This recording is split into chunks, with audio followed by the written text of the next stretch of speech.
Imagine a world where the Pacific Ocean is an independent state in its own right. It's an economy in its own right. A natural ocean's power that utilizes and uses its traditional science while apt at modern science. An economy that thrives for the long term and not for short-term economic gain. A superpower that embraces sustainability, equity while putting its people first. A champion for cultural and traditional practices and values. A defender for basic human rights, yet is not driven or scared by the injustices of the developed world, nor money. Ladies and gentlemen, for far too long, we in the Pacific, and particularly as Pacific Islanders, we have been led to believe that we are small, we're from tiny islands, we are least developed, we're somewhat lazy. Yet we long for the facets of the developed society, whether we have one or two cars, we have a beautiful big house, whether it's money, whether we have more than 2 credit cards that you end up paying for the rest of your life. How have we become so obsessed with this idea? Why have we as Pacific Islanders become so obsessed with this idea of materialistic dependency? Where did we go wrong? But then again, I tend to wonder, and when we look at the more developed world, they're on the opposite side. They're starting to long for a more simple way of living, a simple lifestyle. They come to our tourism sector is booming. They come and enjoy our white, beautiful sandy beaches, the exotic smile that we are known for in the Pacific, the rich and the fresh food that we get from our seas and our forests. Social change and development, to me, is at a U-turn. The developed society, or the developed world, they've reached a tipping point where they long for what we have in the developing world. Some may argue that it's probably because of the injustices or the looming threats of climate change that is upon all of us, and where society has been forced to relook at history and where it went wrong, perhaps during the industrialization era. Some may claim that we've probably pushed our environmental boundaries to its brinks, whether it is our oceans, our forests, our climate, or our rich biodiversity area.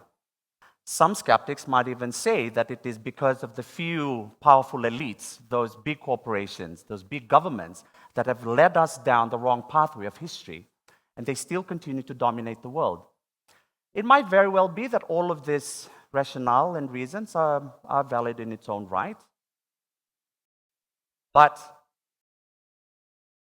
there's one thing that I'm very sure of, and there's a colluding factor, and that is the need for us, whether we're in the developed world or in the developing world, we need to change the way that we currently do business. Current status quo is not sustainable. It's not serving our interests. It's not serving the interests of the developed world. We need to change the way that we treat our climate and the planet that we live on. We need to reassess our relationship to our natural environment. And this is where we come in as Pacific Islanders, because if anyone else, we can connect to our natural environment quicker than anyone else. But before I get into that, I just want to address this fundamental question that keeps on coming up. And in my previous profession, I used to travel to Europe and Asia quite often. And trying to explain where Fiji is was always a nightmare, whether I'm coming in by plane or by boat. And the only geographical compass that I can put is Australia. Everyone knows Australia, obviously. And the easiest way that I explain is, well, Fiji is only 3 to 4 hour flight away from Australia. And immediately in people's minds, like, so you're part of Australia? No. So how small are we when we hardly appear on world maps? Well, let me give you a few examples. So Fiji has a landmass of a little over 18,300 square kilometers, with our population of just under 900,000. Yet our ocean waters, or more formally known as our economic exclusive zone, is about 1.2 million square kilometers of ocean. That's almost the size of South Africa.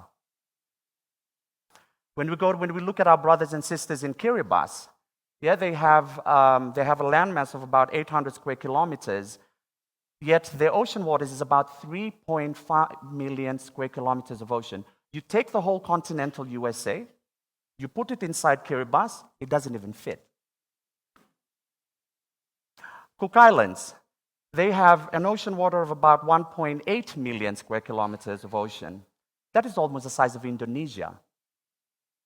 Our friendly north, Palau, which is one of my favorite countries, I call a second home, they have one of the smaller national waters in comparison to the rest of the Pacific Island countries. Their national waters is around 600,000 square kilometers of ocean. Smaller to us, but that's almost the size of France. The Pacific Ocean commands a third of the world's surface. Collectively, we in the Pacific, we own over and can claim over 100 million square kilometers of ocean, making us the biggest and the most powerful oceanic continent in the world. So if anyone were to ask me, are you small? No. I'm big. I'm goddamn big. So I suggest that we start changing our narrative. We start prepositioning ourselves as maybe small islands, but we're large ocean states. Are you convinced? Yes. Great. All right, so now let's talk some business. So our ocean is our single greatest asset in the Pacific. It's deteriorating and it's depreciating in its value. Let's look at the tuna fishery sector. So more than half of the world's tuna supply comes from here. The Indian Ocean, the Atlantic, the Eastern Pacific, they've completely overexploited their ocean resources, that now the Pacific is the last remaining tuna fisheries. That's why you see a lot of boats sitting in the Suva harbor. There was a great influx of foreign fishing vessels coming from all parts of the world to come and plunder our last remaining tuna resources. This industry is worth roughly about $5 to $7 billion annually. Most of the fishing, majority of the fishing, is done by our distant water fishing partners. Most of the processing is done offshore. So not only do they come into our house, come into our waters, fish our fish, they take it with them. It's quite rare to hold them accountable to a lot of their destructive fishing practices. And they take majority of the profit with them. So where's the justice in that? If we look at the deep sea mineral sector, our ocean seafloor is one of our most pristine. It's still largely underexploited. We still have a lot to learn and understand about what's in our seafloor. And right now, the approach that the Pacific has been taken is to try and understand what rich minerals and resources that we have on our seafloor. And this is again done by our foreign partners. We have countries like Fiji, Tonga, Solomon Islands that have issued exploration licenses to our foreign partners to try and understand, but also to hopefully assess the value of the rich mineral resources that we have at the bottom of our seafloor. It belongs to us. We also have Papua New Guinea, which is one of the only countries in the Pacific, actually, that has given license to the extraction of deep sea minerals to a Canadian company. If we look at the climate change sector, the Pacific, if I get my facts right, we contribute only 0.03% of global carbon emission. Yeah? So what that actually means is if we were to stop all of our climate-induced activities, it's a small dent in the whole climate sector. Yet, the biggest culprits, I call the culprits, are the big polluter countries: China, the US, India, Russia. Australia is one of the biggest coal exporter. And yet these are the very same countries, these are the very same development partners that we allow to come into our waters, dictating under their own rules. They give us money for adaptation, to help us adapt to this changing environment that we're led to believe that we have no control over. And yet, the fate of our future and our islands rests in their hands. We get into a marriage with our foreign partners. We go through a very beautiful honeymoon period. It involves a lot of money. And there's cheating. Or like my tavus from Onela would call lasei tumba. And then we're instructed to go through counseling. In most instances, we are always at the losing end. We come out of it not gaining anything. And a lot of this is because we underestimate our value. We do not punch above our weight. We don't reposition that we are not small. We're not dependent on your resources. You depend on our resources. So, you want to hear my big idea? I'm just getting started. So this is my big idea. The Pacific Ocean as an independent state in its own right that is governed and led by Pacific people in their own way and in its own pace and under its own rules. This independent state will be the wealthiest economy in the world. It's not going to be led by greed, but it'll be driven by long-term prosperity, future livelihood, culture, and traditional practices and norms, equitable sharing mechanisms, and sustainable methods of practices and harvesting. Do you like my big idea? All right. Well, with this big idea, you kind of have to make sure that you have the proper assets and the strategy to be able to pull this off. And yes, we have the assets to pull this off. We have the commodity to trade. And we have the political capital to punch above our weight and be recognized by the international community.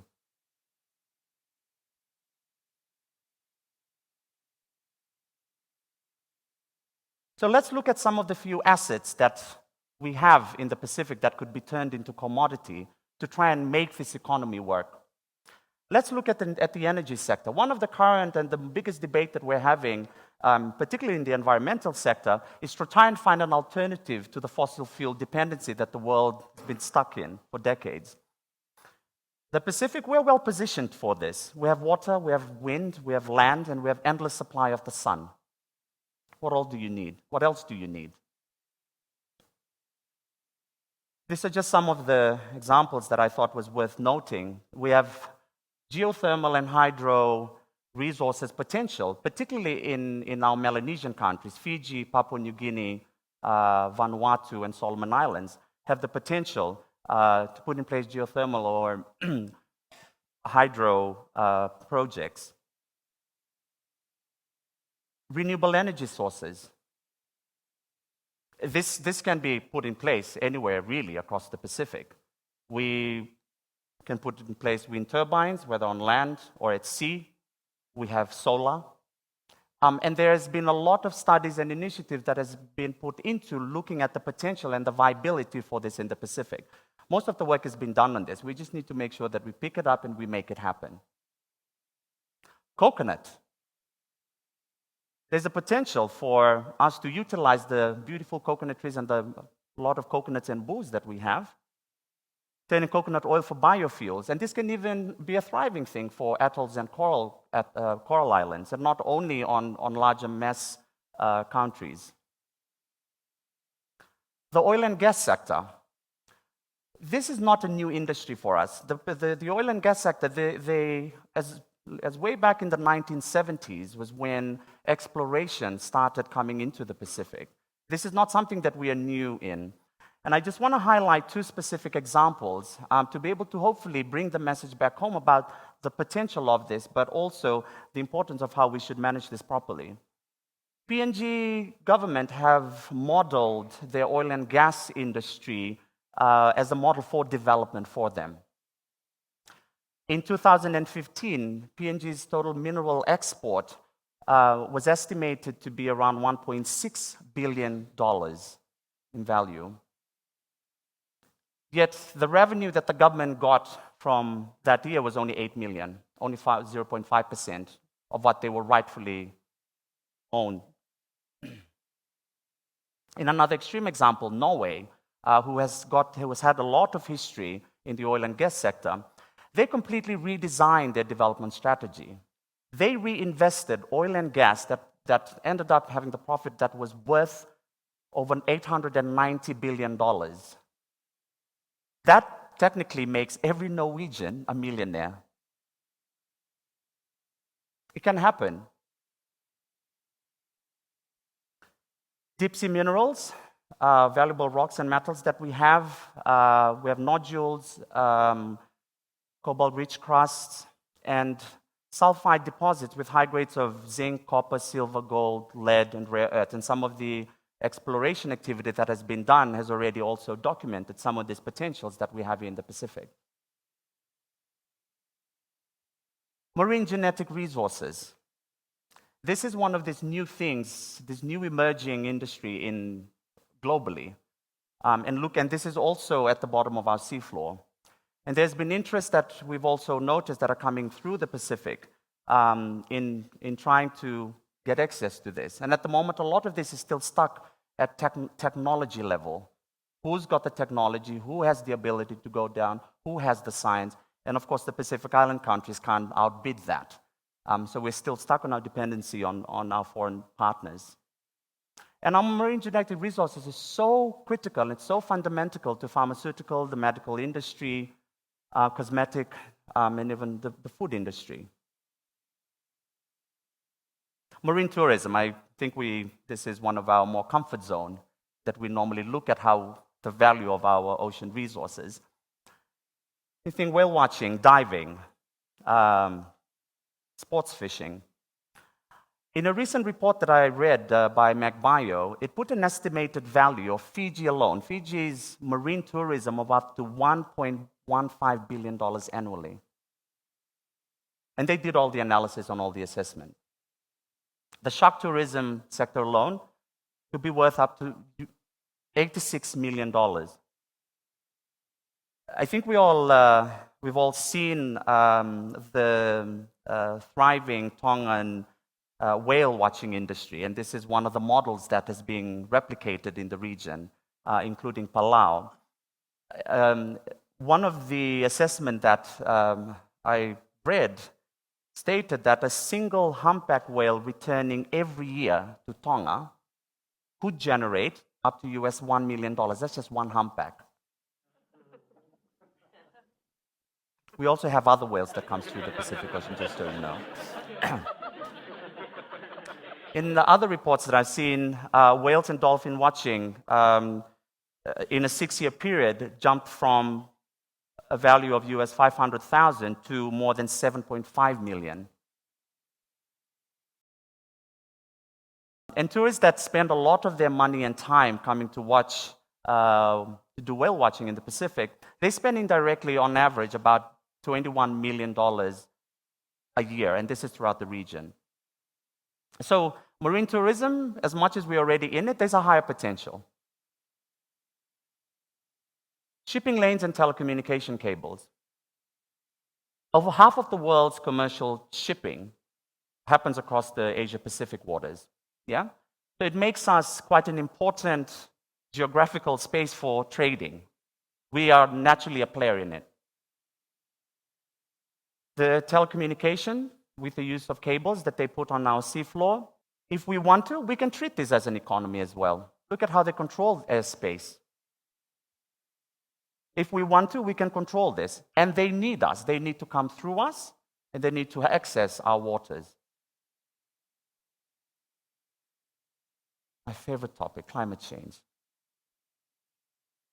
As an economy, at the moment, the current mindset is that we are waiting on the more developed world for them to change their mentality, change their business model, to try and deliver us away from this predicament that we're stuck in on the impacts of climate change.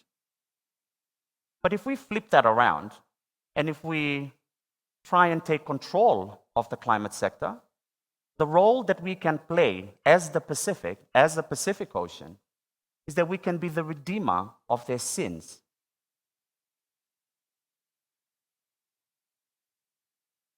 With all of their excess carbon up in the atmosphere, we have the capability to be able to store it here.